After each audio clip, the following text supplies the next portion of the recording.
From the very edge of our solar system, a comet speeds towards Earth. It cuts through the atmosphere and plunges into the Pacific Ocean near San Francisco, creating a blast more powerful than any thermonuclear weapon. Anyone who's outside would essentially be vaporized almost. It causes a mega tsunami that devastates America's west coast. Most of the cities along the ocean would be wiped out. Over billions of years, comets have struck our Earth countless times. And it could happen again. If it's a large comet, frankly, I'm not sure we could do anything about it.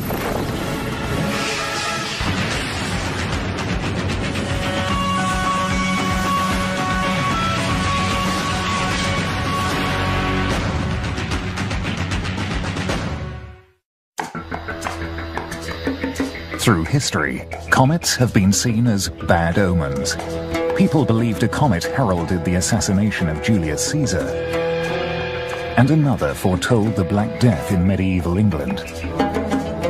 During the Middle Ages, comets were thought of as warning signs, missiles shot at a sinful Earth from the right hand of an avenging god.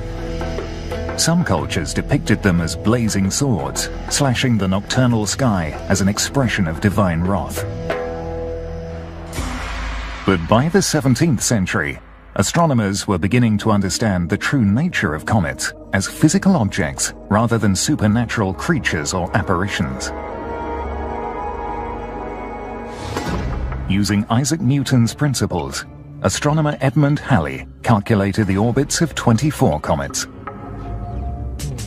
Halley was the first to note, along with his colleague Newton, that comets are celestial objects. They're in orbit around the sun just like the planets, except they're on very elongated orbits, so they can cross the Earth's orbit once on the way in and once on the way out.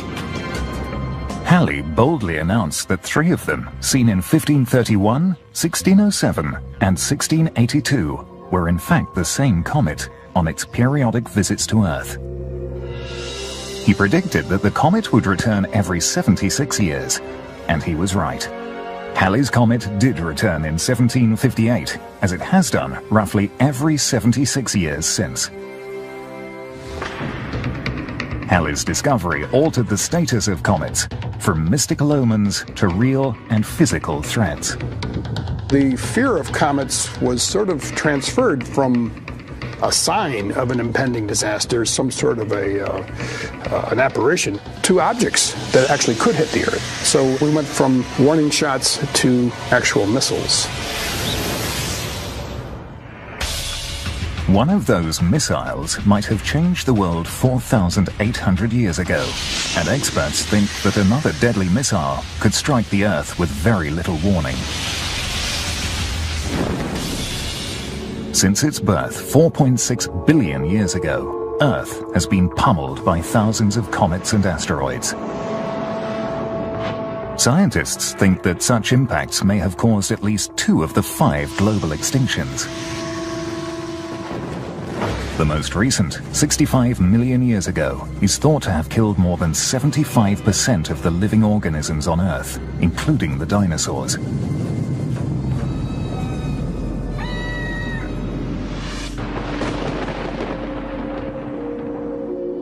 These major cosmic strikes seem to occur at very long intervals. The time between impacts depends very much upon the size of the object impacting. For example, an object a kilometer in diameter may hit once every 10 million years, whereas objects 10 meters in diameter might hit the Earth a couple of times a week.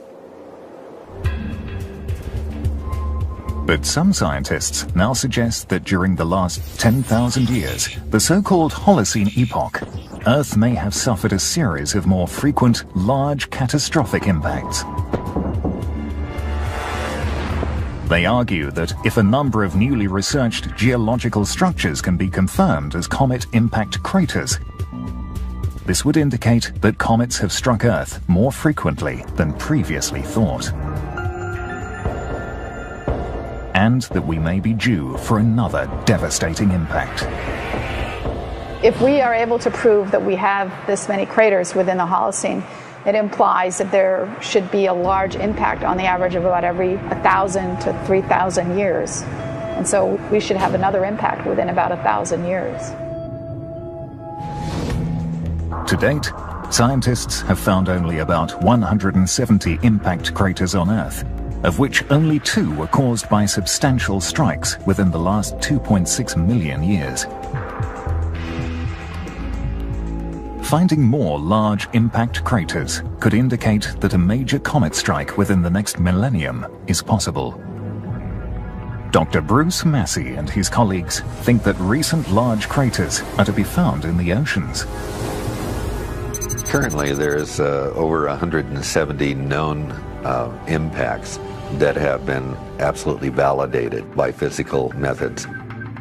Of those impacts that have been documented, there are none in the ocean, and yet the oceans cover more than 70% of the Earth's landmass. So we are missing a large percentage of recent impacts because they occurred in the ocean. According to Drs. Abbott and Massey, one of those missing impacts may have happened 4,800 years ago. They believe that its catastrophic effects could have inspired the story of the Great Flood, found in the Bible and other accounts. Throughout the ancient world, different cultures, from Europe and Asia to the Americas, had legends of a great flood. Because we only have truly one universal myth, that's the myth of the Great Flood, it was my hypothesis that perhaps it was evidence of a globally catastrophic event. According to Dr. Massey, this globally catastrophic event may have been the impact of a comet crashing into Earth. Many of the legends describe supernatural creatures or fiery objects appearing in the sky around the time of the flood.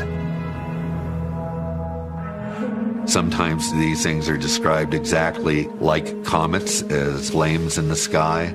But at least 33 of these myths talked about creatures that were suggestive of a comet.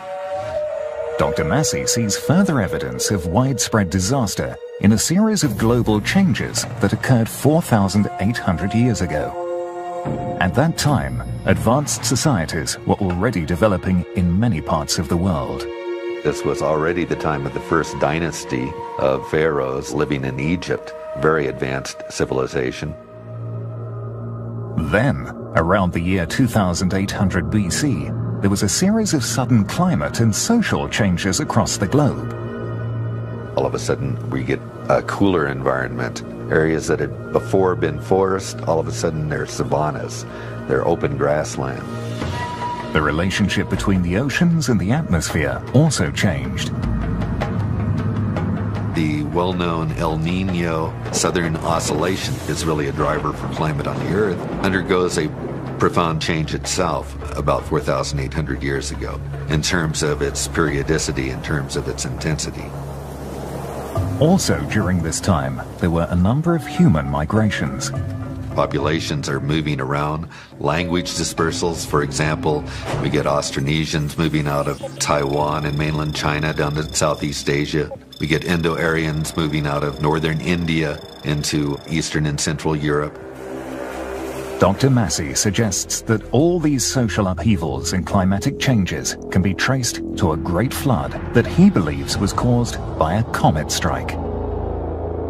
We're seeing multiple different things that suggest to us we're looking at a single event at 4,800 years ago as a causal explanation for all of these myths, and it seems to be an oceanic comet impact.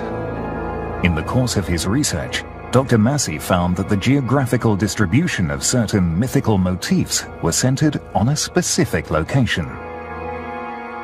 I analyzed 175 Great Flood myths worldwide.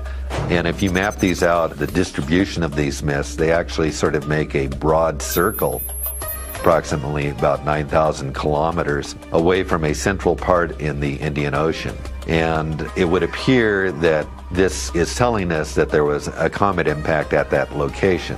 Looking at the environmental information contained in those myths, such things as the amount of rainfall, the presence of hurricane-force winds, tsunamis, All of these myths together formed a logical picture of something happening at a single point in time. It is difficult to assign an exact date to the Great Flood, but Dr. Massey suggests that the legends themselves may point science in the right direction. I was able to hypothesize a precise date for this event by looking at what was in the myths, talking about conjunctions of planets in certain constellations, lunar eclipses, solar eclipse, and conjunction of 4 or 5 naked eye visible planets at a single point in time is a very rare event. And using the software astronomy programs, I was able to come up with a series of events that occurred in 2807 BC. Dr. Massey proposes that a massive comet, perhaps 3 miles wide, may have crashed into the Indian Ocean 930 miles southeast of Madagascar. According to impact models calculated with data compiled by Dr. Abbott, the fireball would have looked bigger than the sun. The comet would have hit the waves at over 100,000 miles per hour, with over 30 million megatons of energy, generating a mega tsunami that would have devastated coastal lands and human settlements on 4 continents. Torrential rains, created by the vast injection of seawater and impact debris into the upper atmosphere, would have flooded land across the world.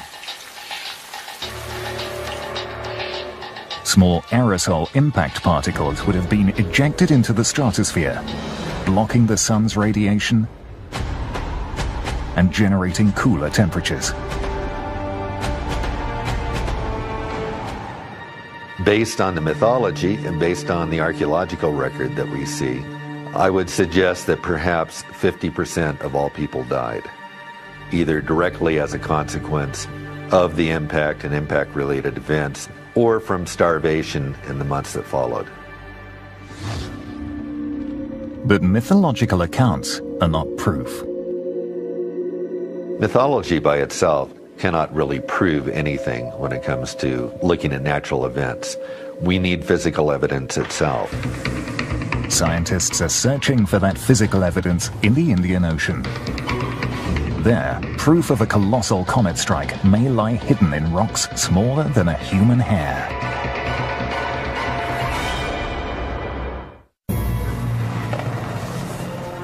Some scientists think that a massive comet could one day strike Earth, causing a mega disaster.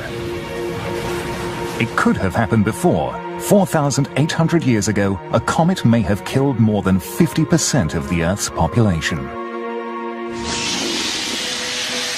Ironically, many experts believe that comets may have brought to Earth the basic elements that make life possible. During the time it was being formed, the planet was very hot and very dry. So the question that has long puzzled scientists is, where did our water come from?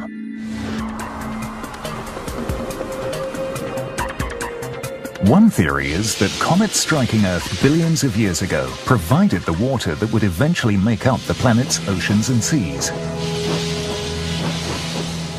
In 2000, Comet Linear broke apart as it passed by the Sun. Infrared spectrum analysis revealed that the comet was probably made up of water in the form of ice. Some scientists believe that comets may have also dispersed complex organic molecules that could have become the first cell membranes on Earth. Comets came in and provided much of the water that's in our oceans today and much of the water that's in our bodies today. And comets may also have brought to the early Earth much of the carbon-based molecules that is necessary for life. So without cometary bombardments, it's unlikely that life would have formed on Earth. And so we owe our very existence to these objects. From the time they were formed, 4.6 billion years ago, comets and asteroids have crashed onto Earth and its moon countless times. Though the moon's cratered surface bears witness to that violent past, Earth's impact craters are less apparent. In the course of time, the Earth has actually suffered more impacts than the Moon has because it has a bigger area than the Moon does. But we see many fewer craters on the Earth. That's because erosion, tectonics, all these processes that are so active on the Earth but lacking on the Moon have erased the craters. Even on dry land, craters are difficult to identify. Impact craters are one of the rarest of the landforms on the Earth. In fact, only about 170 bona fide impact craters are recognized on the Earth. Of these 170 impact craters, none is located in deep ocean waters, even though oceans cover 70% of our planet's surface. But there may be a number of missing craters on the sea floor. So, how do we begin looking for evidence of a massive comet impact in the oceans? Scientists are tackling the search on many fronts. Evaluating satellite images to identify crater structures all over the world and to locate soil deposits left on the coasts by megatsunamis. Studying computer models to predict the possible effects of oceanic impacts. Using telescopes and space probes to study comets and learn about their composition and life cycles. And analyzing seafloor and coastal sediment samples under electron microscopes. Dr. Abbott began her search for evidence of this catastrophic comet impact in the Indian Ocean. One reason why I focused on the Indian Ocean was because of Bruce Mass's work, where he's compiled oral histories, and what he determined was that the center of this large deluge event was in the Indian Ocean. The first physical evidence of this alleged crater was found not in the ocean itself, but on the beaches of Australia and Madagascar. Massive sedimentary deposits called chevrons, some of them the size of Manhattan. The chevron dune is almost like swash on a beach. You know, you get a wave coming in and it leaves an outline. They're roughly V-shaped. But if you take the V-shaped dune coming in, its trend points back towards the source. That source could have been a massive impact in the Indian Ocean. When a big impactor comes in and hits the ocean floor, it doesn't make just a crater in the sea floor, it also makes a crater, an even wider crater in the water. And then what happens is that this water has to fill in the hole and it crashes back in and then it oscillates back and forth several times. Such an impact would have created colossal waves called mega tsunamis. So if we're talking about a diameter of 3 miles for the impactor, typically a large impactor coming in like that could produce a wave that was initially about 3 miles high. By the time they reached the coast of Madagascar, the waves would still have been colossal, creating the chevrons by depositing large amounts of coastal sediment and impact debris. In the Madagascar chevrons, we found a number of features that we think are materials that are derived from an oceanic impact. Such as these deep cold water microfossils called foraminifera. This is a picture of one of these bottom-living foraminifera. And note that all the magnesium, which is in blue, is mostly just right on the outside of the chambers. And we think that this may be due to boiling of seawater in the chambers right after the impact.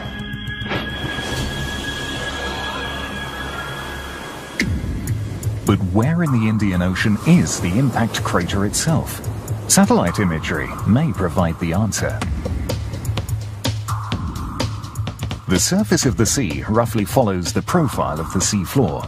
Underwater seamounts and depressions affect the gravitational pull of Earth on the ocean surface. So we can find holes in the sea floor by measuring the profile of the sea surface with satellites. I took the chevron dunes and I used their trends to look for possible craters. The direction that the chevron dunes point converges very closely on a location where you have a hole in the ocean floor, a nice round hole. This hole is 930 miles southeast of Madagascar, an 18-mile wide structure, 13,000 feet underwater, known as Burkle Crater. But a round hole in the seafloor is not sufficient proof of a comet impact. Dr. Jay Melosh, a planetary scientist at the University of Arizona, is not involved in Dr. Abbott's research, but he explains that geological proof of a comet strike would be found at the impact site. When a comet strikes the Earth at, say, 30 miles a second, it causes huge pressures. In the process of hitting the rocks, those rocks are changed in a way that no other process on the Earth can. If we can find that changed mineral in the impact site, we're sure that it's an impact. Ships crisscross the world's oceans, gathering deep seafloor samples.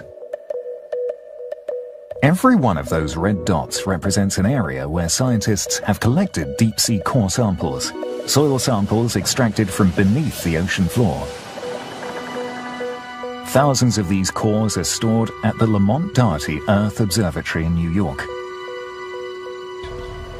This core is from the southwest Indian Ocean.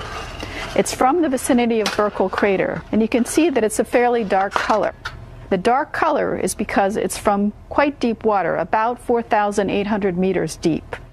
This is enough, I think. Okay, so you want me to look for splash? Dr. Abbott analyzes the seafloor samples under a scanning electron microscope with Drexel University's Director of Microscopy, Dee Brager. When comets or asteroids hit the bottom of the sea, they tend to vaporize or melt material either from the rock that they've hit or the impactor itself, which condenses into submicroscopic splashes of metal that are shot into grains of sediment, into microfossils, into whatever is down there at the bottom of the sea in microscopic amounts. What we found in this sample were little bits of crushed rock. These pieces of rock looked as if they'd been hit with a hammer. And then on the rock, we found tiny bits of metal, nickel-rich metal. And nickel is not very common on the Earth, so we think that this nickel is bits of the impactor that were vaporized. I don't necessarily see splash yet. Still, Dr. Abbott needs more evidence to prove that Burkle Crater was created by a comet impact. What we hope to learn from this piece of deep-sea sediment is what's the source of the impact that produced Burkle Crater. We really don't know enough about comets and asteroids to be sure right now if we can tell. We may not know enough about comets, but we know they're out there, on the fringes of the solar system. Billions of them. And they are just waiting for a passing star's gravitational force to launch one on a collision course with Earth.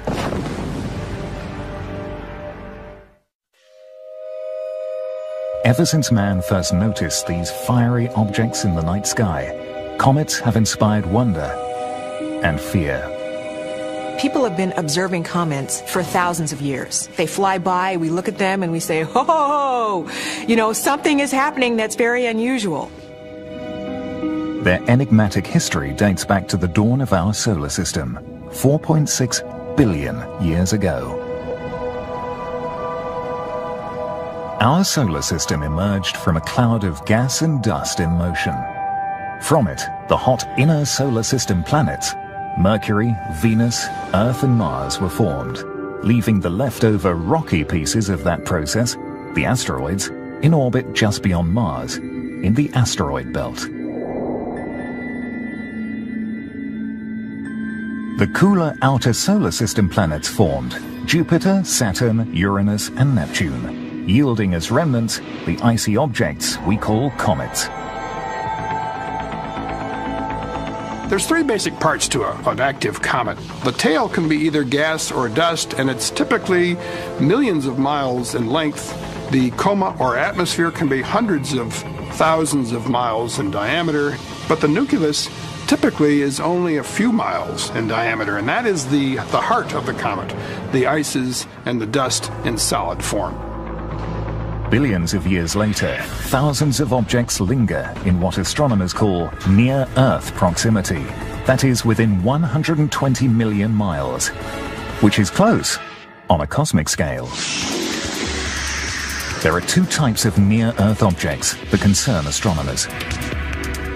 We have the asteroids, which are far more numerous than the comets, but we can discover them 20, 30 years in advance of any threatening impact. The comets, on the other hand, are a different story.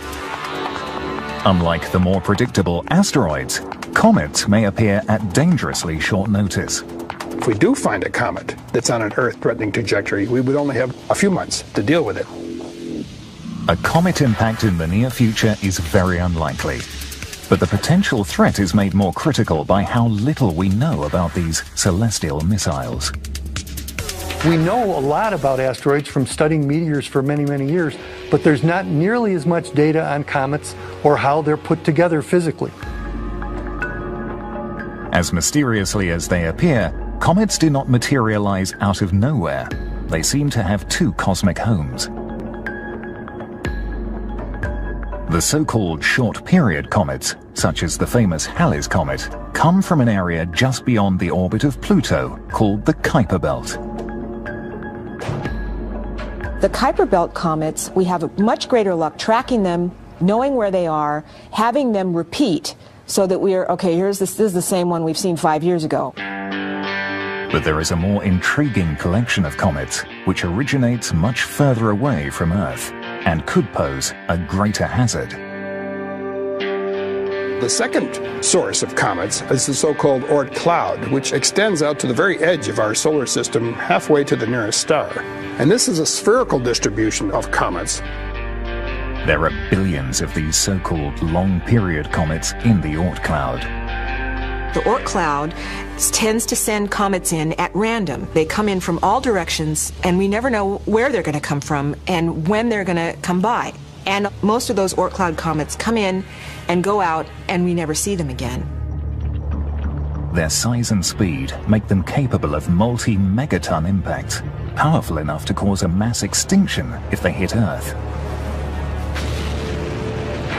Let's think of ourselves riding along on the comet as its lifetime progresses. It starts out in the Oort cloud, and at that distance, of course, the sunlight is so remote that these ices are still rock hard, and so you've got a jet black icy dust ball in space that slowly is perturbed out of the Oort cloud by a passing star, perhaps. Initially, some comets travel slower than most aeroplanes. It's a million-year voyage, and the vast majority of it is spent in complete darkness and complete deep freeze of space. Near Jupiter, the comet starts to feel the sun's heat and wakes up, transforming into a high-speed missile that accelerates to over 70,000 miles per hour due to the gravitational attraction of the sun and the planets. At that point, the ices, mostly water ice, start vaporizing. The dust particles within the vapor stream start reflecting sunlight, and that begins to show itself as what we call a comet. This process makes it difficult to study the composition of the comet itself. The problem with studying the heart of a comet, the nucleus, is that once the comet gets into the inner solar system where we can get a good look at it, Mother Nature starts throwing off gas and dust from these cometary nuclei, and it effectively hides the cometary nucleus. And so to understand what is the heart of a comet, you have to send spacecraft. A number of missions to study comets have been launched since 1978. But two recent missions have been the most successful. The Deep Impact mission actually ran into Comet Tempel 1 in July of 2005, and the Stardust spacecraft flew closely past Comet Wild 2 and brought back to Earth some of the dust from that comet. So those two missions have really enabled us to understand the nature of the cometary nucleus. The findings revealed information about its composition. The fact that they're jet black, they're icy dust balls covered with a layer of silicate dust, talcum powder-like dust. Objects that are a few miles in diameter, muffin-shaped, easily broken apart, very fragile objects, and the remnants of the early solar system formation process.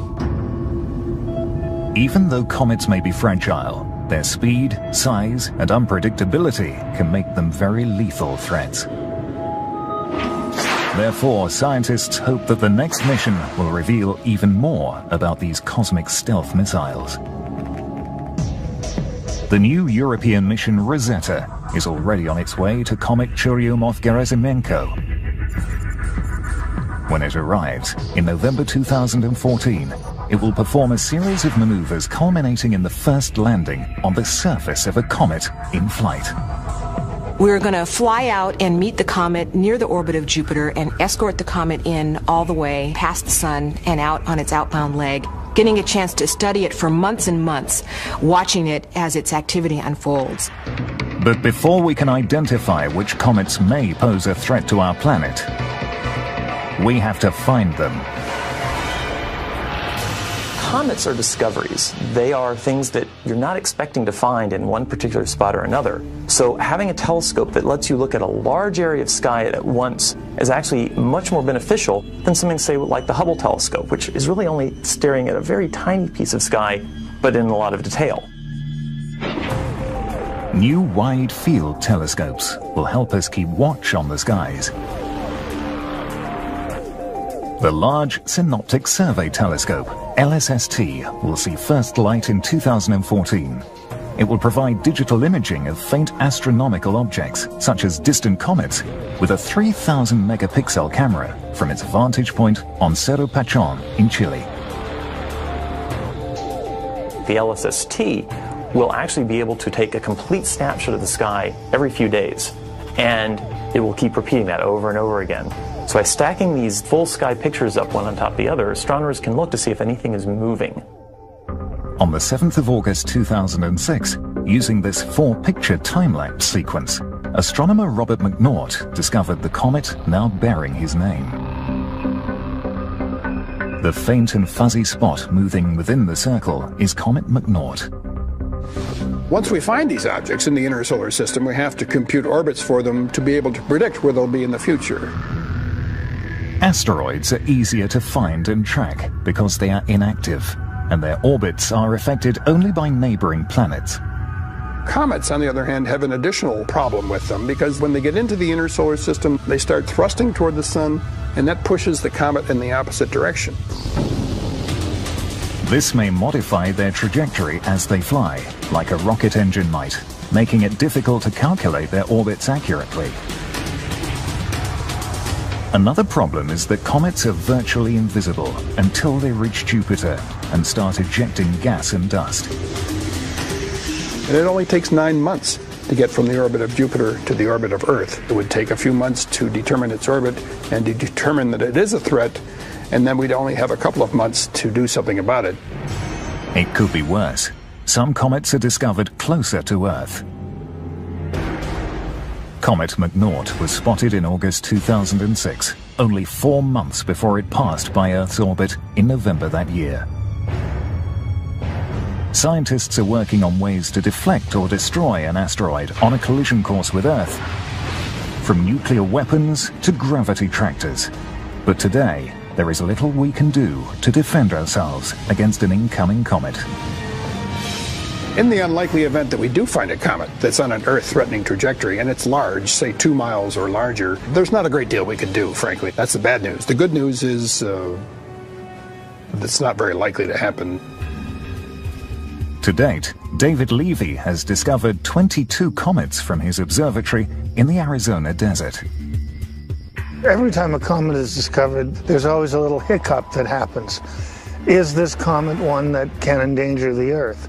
The one that I found a few months ago is one that comes by every 5 years.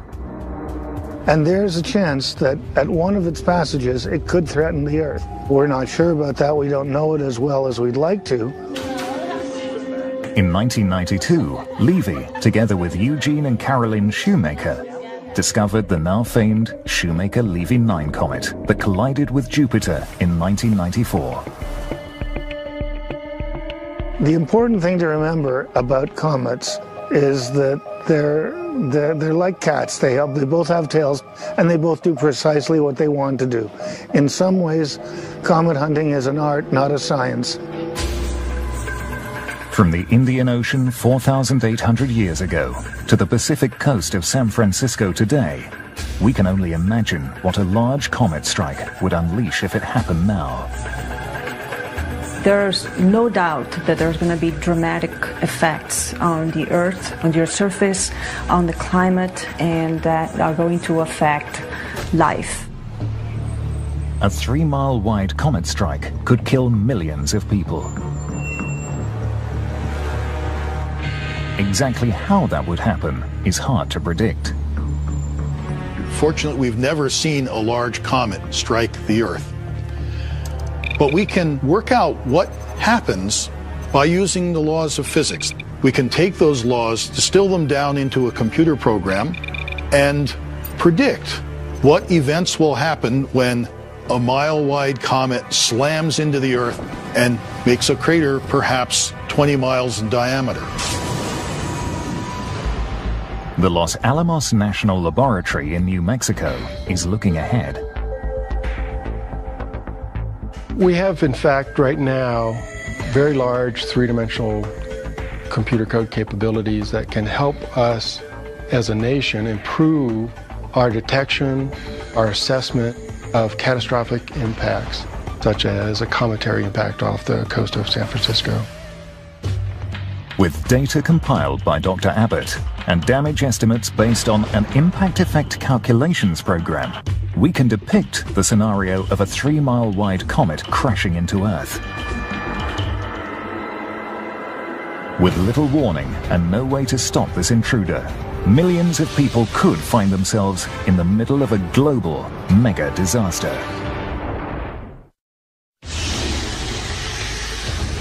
Could a massive comet crash into the Earth again? This science fiction scenario could become a devastating reality. Based on data gathered by Dr. Dallas Abbott and calculations performed with the University of Arizona's Impact Effect Calculator program, it might unfold like this. A comet started its journey millions of years ago on the distant edge of our solar system. It is now near Jupiter. The stealthy ancient traveler, awakened by the approaching sun, starts jetting dust and gases from its icy nucleus. It is 4 months away from its target, Earth. 2 a.m. at the Mauna Kea observatories in Hawaii. Astronomers identify the faint optical signature of what may be a new comet, as dim as Comet McNaught's image when it was discovered in 2006. Other astronomers around the world confirm the sighting. It is a new comet, and it is approaching Mars fast. The Minor Planet Center in Massachusetts begins to calculate its orbit. It will take scientists at least a couple of months to calculate whether it could hit Earth. Nearing Mars orbit, the traveler is now a dazzling sight with a growing tail of light, dashing towards the Earth at over 50,000 miles per hour. It is confirmed. The object is a long-period comet with a trajectory that will cause it to hit Earth in 30 days. Warnings are issued across the world, but time is running out. Governments and international space and military organizations scramble to decide on a course of action. It's technologically much more difficult to deal with a comet than it is an asteroid. Shooting it down is not an option. It may compound the problem by creating a collection of fragments. Diverting its trajectory with a spacecraft is not possible. There is not enough time to prepare and launch such a mission. Now, about 2 million miles away from Earth, the comet speeds at more than 100,000 miles per hour. Scientists narrow the probable impact zone to an offshore area near San Francisco. The comet is about to collide with our planet's most effective shield, the atmosphere, but it will provide no defense at all. So a large comet, several miles in diameter, would simply punch right through the atmosphere, and it wouldn't matter that the comet is fragile and underdense and porous. Bridges and freeways are jammed as a panicky population tries to flee the city. but it is too late. The 3-mile-wide comet hits the Pacific Ocean 100 miles west of San Francisco. With more than 30 million megatons of energy. When it impacts the ocean surface, it is going to essentially vaporize the water almost immediately. The impact unleashes a blast of thermal radiation towards the city. You're talking about minimum of temperatures around 1500 Kelvin. So anyone who's outside when that event occurs would essentially be vaporized almost. Wooden structures, dry grass and brush all ignite in a flash. Flames burst out around the city. As over 7 million people in the Bay Area are scorched by the lethal heat. A 9.0 earthquake caused by the comet's impact shatters structures and buildings all over San Francisco. The Bay Bridge collapses. The Golden Gate Bridge yields to the inexorable power of nature. Entire districts in the city cave in as the ground liquefies under their foundations. Cracks appear in the ground, transforming the landscape. As the minutes tick by in slow motion, 3-inch fragments of debris from the seafloor pummel the defenseless city. In the midst of chaos and destruction, a moment of eerie silence precedes the sonic bang. The deafening air blast breaks through at more than 4 times the speed of sound, destroying whatever had been left standing. The resulting shock wave and the overpressure produced by that shock wave could lead to the destruction of a vast number of buildings in San Francisco. You're probably looking at most buildings being destroyed. Glass windows shatter all over the city. Highway truss bridges collapse. Cars and trucks on the roads are tossed about by high-speed winds. And now, this landscape of utter destruction is about to be washed over. The comet's impact has generated a massive mega tsunami just 100 miles offshore. By the time it hits the coast, the enormous wave swamps the Golden Gate Bridge, crashing into the bay and flooding the city. It also travels west toward Hawaii at more than 500 miles per hour. More than likely, if this happened in today's world, most of the cities along the ocean would be wiped out. The city of San Francisco has been annihilated. The comet's impact has sent a plume of water vapor and solid particles into the air, injecting them more than 9 miles into the stratosphere. Thousands of miles away, fires from impact fragments and torrential rains ravage lands in South America, Canada, and Eastern Asia. Valleys and lowlands flood, decimating communities and destroying entire regions. The immense amount of water and heat injected into the atmosphere creates storms of biblical proportions. You could get the formation of a super hurricane. Super hurricane, you can imagine, is like a Category 5, like Katrina, but 100 times worse and maybe 3 times bigger than Katrina. Once that hits a region, it would produce so much rain. You could get like a 1 in a 10,000, 1 in a 100,000 year flood. But the mayhem is not over yet. As the plume spreads across the globe, you would get further cooling. This could induce, in some situations, Earth going into a mini ice age. And that would probably be the worst case scenario in terms of long-term climate effects, is a mini ice age. It would take decades, if not centuries, for the planet to recover from the catastrophic environmental consequences of the impact. As we did 4,800 years ago, humankind would probably survive this global disaster, but the world would never be the same.